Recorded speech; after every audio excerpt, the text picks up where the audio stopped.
ಚಿಕ್ಕಬಳ್ಳಾಪುರ ಇತ್ತೀಚೆಗೆ ಭಾರತ ಅಮೆರಿಕ ವ್ಯಾಪಾರ ಒಪ್ಪಂದಕ್ಕೆ ಸಂಯುಕ್ತ ಕಿಸಾನ್ ಮೋರ್ಚಾ ವಿರೋಧ ವ್ಯಕ್ತಪಡಿಸಿದೆ.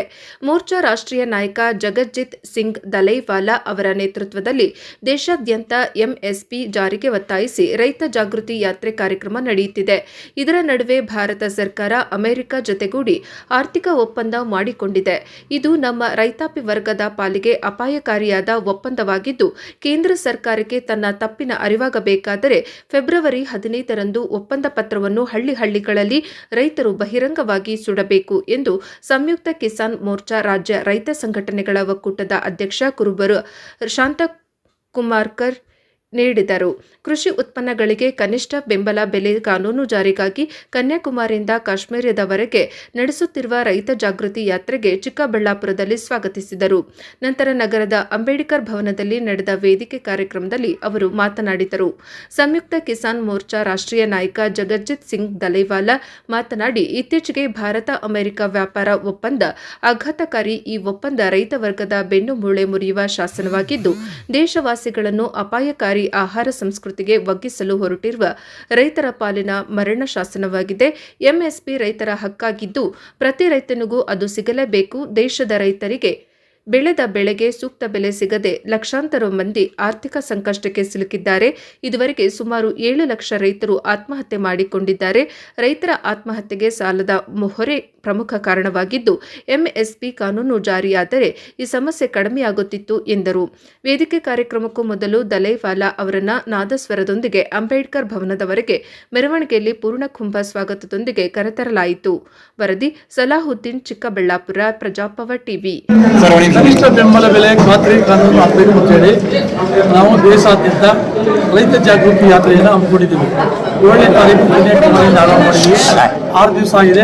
40 ದಿನಗಳ ಕಾಲ ಎಲ್ಲ ರಾಜ್ಯಗಳಿಗೂ ಹೋಗಿ ಸಹಿ ಸಂಗ್ರಹ ಮಾಡ್ತಾ ಇದೆ. ರೈತರಿಂದ ಸಹಿ ಸಂಗ್ರಹ ಪತ್ರ ಸ್ವೀಕರಿಸಿ 19ನೇ ತಾರೀಕು ಮಾರ್ಚ್ ದೆಹಲಿಯಲ್ಲಿ ರಾಮಲೀಲಾ ಮೈದಾನದಲ್ಲಿ ಲಕ್ಷಾಂತರ ರೈತರ ಸಮ್ಮುಖದಲ್ಲಿ ಪ್ರಧಾನಮಂತ್ರಿಗೆ ಸಹಿ ಸಂಗ್ರಹವನ್ನು ಕೊಡ್ತೀವಿ. ಯಾಕೆಂದರೆ ಈಗ ಸರ್ವೋಚ್ಚ ನ್ಯಾಯಾಲಯ ಮಾಡಿರ್ತಕ್ಕಂಥ ಸಮಿತಿ ಕೃಷಿ ಉತ್ಪನ್ನಗಳಿಗೆ ಕನಿಷ್ಠ ಬೆಂಬಲ ಬೆಲೆ ಖಾತ್ರಿ ಮಾಡಬೇಕು ಅಂತ ವರದಿ ಕೊಟ್ಟಿದೆ. ಸಂಸದೀಯ ಸಮಿತಿ ವರದಿ ಕೊಟ್ಟಿದೆ.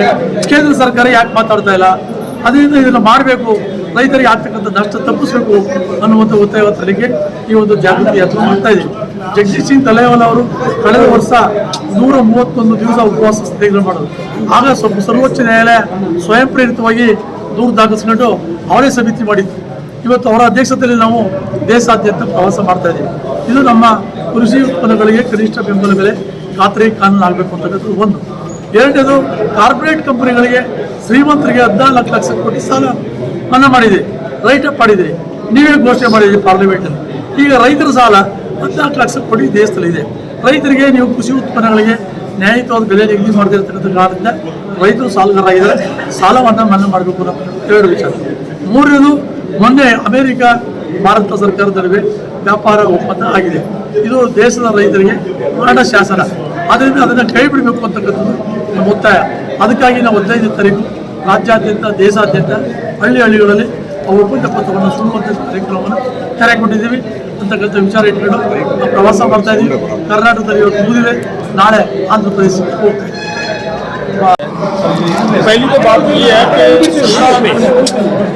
सत्ता में इंसान नहीं है, एक पार्टी है, एक विचारधारा, और वो विचारधारा भी वो है जिस विचारधारा के व्यक्ति ने महात्मा गांधी का मर्डर किया हो, और वो महात्मा गांधी के नाम पे किसी तरह का कोई स्कीम चल रही हो, कोई कानून हो, वो उन लोगों को बर्दाश्त नहीं होगा। इसकी मेन वजह ये एक। तो दूसरी बात, उसमें बहुत बड़ा नुकसान ये किया है, उसको ख़त्म करने का प्रयास किया गया है कि पहले पूरे का पूरा उसके ऊपर जितना बजट खर्च करती थी वो सेंट्रल गवर्नमेंट किया करती थी। अब उसमें से 40% बजट स्टेट की गवर्नमेंट के ऊपर ले आ रहे हैं। जब स्टेट की गवर्नमेंट के पास कुछ नहीं होगा तो सेंट्रल गवर्नमेंट वो चलाएगी एक बार। और उससे भी आगे एक और डेंजरस बात है, वो समझने के लायक है, जो इम्पोर्टेंट बात है। खेत के मजदूर को और किसान को आपस में लड़ाने की साजिश है। इसमें क्या कहा, देश का मजदूर ये चाह रहा था कि हमें 200 दिन दिया जाए, दिन बढ़ाए जाए, 100 से बढ़ाकर 200 दिन किया जाए, लेकिन उन्होंने कहा कि हम 25 दिन बढ़ा रहे हैं। और दूसरी तरफ क्या कहा, दिन ना बढ़ाने का कारण कि देखिए ये जो 60 दिन है, ये तो खेत में किसान को लेबर की जरूरत है, इसलिए हम दिन नहीं बढ़ा सकते। ये तो आपको काम करने के लिए खेत में जाना पड़ेगा। एक तरीके का मजदूर के अंदर ये किसानों के प्रति नफरत है कि देखिए जी, ये तो किसानों के लिए कर दिया, हमारा काम, हमें काम बढ़ाया नहीं, हमारा टाइम ज़्यादा नहीं किया। लेकिन अंदर की बात ये मैं कहना चाह रहा हूँ, अगर सच में सरकार किसानों के पक्ष में है, सच में सरकार मजदूरों के पक्ष में है, तो उसको ये करना चाहिए था, ये 60 दिन कम नहीं करने चाहिए थे, उनको मजदूरों को काम देना चाहिए था ये 60 दिन। और करना इस तरीके से चाहिए था कि देखिए ये खेती करने का काम है, हार्वेस्टिंग का समय, कोई भी फसल की हार्वेस्टिंग होगी, मजदूर की जरूरत तो पड़ेगी, तो उस समय मजदूर को मजदूरी जितनी नरेगा में दी जाती है वो तो सरकार देगी, बाकी मजदूरी किसान देगा। नाले किसान की हेल्प हो जाती, नाले मजदूर को दिन मिल जाते, पूरा काम मिल जाता। लेकिन ये नहीं किया, उल्टा ये किया कि मजदूरों को 60 दिन काम बंद करना पड़ेगा, उनकी नरेगा का काम बंद हो जाएगा। तो मजदूर और किसान की दूरी बढ़ाकर, उनको आपस में लड़ाकर, झगड़ा करवाकर सरकार एक परिवार की, एक कैटेगरी के लोगों की वोट बटोरना चाहती है।